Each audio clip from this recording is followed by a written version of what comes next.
Someone's getting text. No, it isn't. No. John, is that as complete a performance as you guys have had all season? Yeah, I thought we, from a coach's point of view all the time, I know we talk a lot about the offense, but I thought we defended the middle of the ice really well against a really good team. Yeah, it was bench was more alive. I think some guys relaxed after the deadline.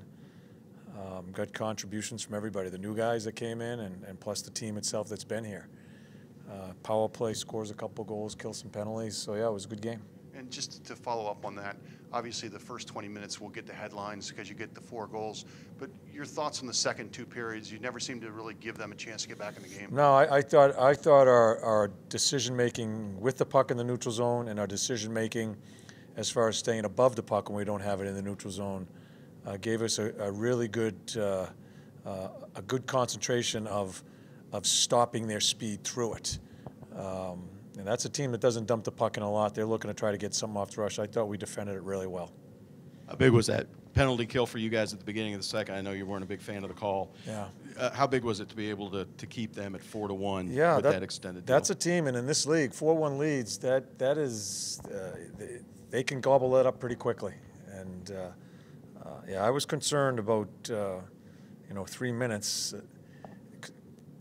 I felt if we just kept them, I mean, we wanted to score the 5th one earlier, but if they get the 2nd one on that power play, then they get amped up, and it's a team that can turn it over, turn the score over pretty quickly. So it was a big kill for us. John, Wenberg's presence in front of the net again tonight was real obvious. Yeah, that's what you need him to do, or you need your centerman, or all in all situations to get that spot.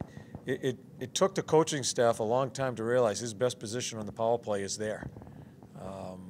Yeah, so shame on us for that taking us so long.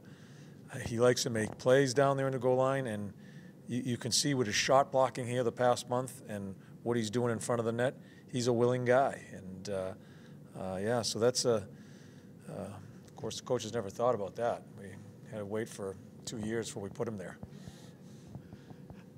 John, you kind of maybe hinted at it with the trade deadline. Does that sometimes, when your team makes a couple of moves or 3 moves as you guys did in a couple, does that give the team maybe a little lift, a little energy? Yeah, stuff yeah, like that happens? It gives you some juice. Yeah. It's hard for these guys on a day like this. I don't know why we play games on the deadline, because it's really difficult for the players to, you guys were waiting for Jack to come in here. How many jumped him when he first came in here tonight to find out how, there was, what's that guy doing in the afternoon? He's sitting by his phone thinking he's going to be moved. And there's so many different things, and they're human beings. But once it settles and you get some new blood in there, and Ian Cole talked the whole night on the ice. I think we can take a lesson right away from him as far as communication on the ice from him. And we get a goal from our center that's been here before, and yeah, so everybody was involved in it tonight, so it was a good thing. It seemed like you had more trust in your 4th line. Did you feel that way? Yeah, I did. Tetsi, he settles it down, and I thought it was one of Zedlak's better games, and I got a pretty dependable guy on that line too with Calvi. I felt comfortable playing them against backstrom lines at certain times. Then that frees me up to put Luke's line against another line and not Orlov and Niskanen. So it gives me a lot of different things when I can use that 4th line in different situations. Did you get any kind of an explanation on why Calvert was run? No, from the officials. I did. I'm not talking about it. We talked about Cam going to the right side. He, wanting to get more shots out of him, basically over there. You also put Panarin on the left, where it seems like he's more comfortable taking that one-timer like he was the past few years. You got it tonight. Is that something that could kind of click? Well, Brett can play both sides. Brett's dangerous both sides. Cam, as far as going downhill on the side we've had him at, he has struggled there. He just doesn't feel comfortable turning his body and getting shots to the net there. It's a lot easier for him on the right side to go downhill and bang some shots on the net. And you can see it right away when we switched him. So as long as they don't try to pass it into the net and they keep on shooting them, that's the key thing, is we're shooting the puck. Cam makes a great play to Jonesy. Everybody thinks he's shooting. Jonesy's ready to shoot the puck. You watch Brett and Cam try to make a couple of plays, and that's when you get a little hinky about it.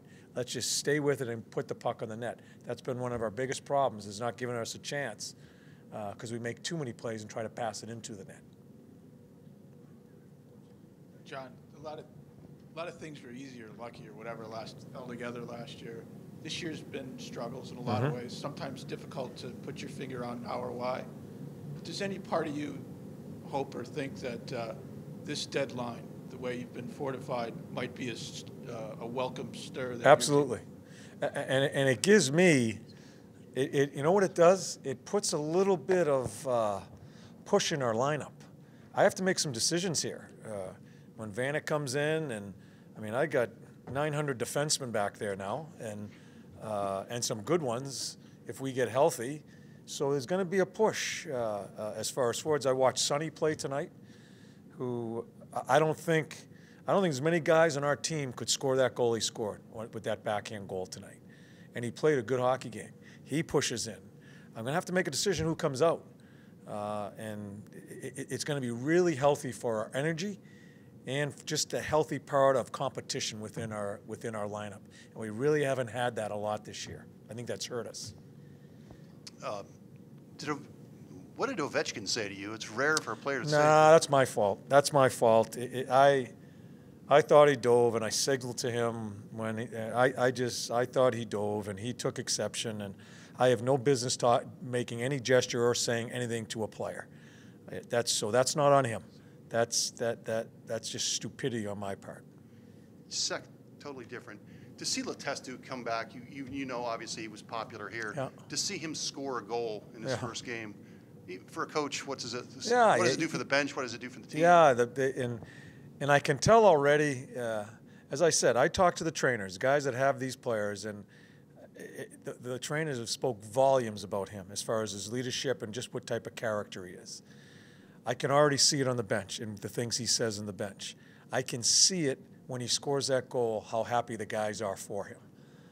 So that's all good stuff as far as when you're going down this stretch here and we're fighting for our lives to get in. So, yeah, for one night it worked well for us. Everybody contributed. Now we got to stay with it here. Thank you. Okay, thank you.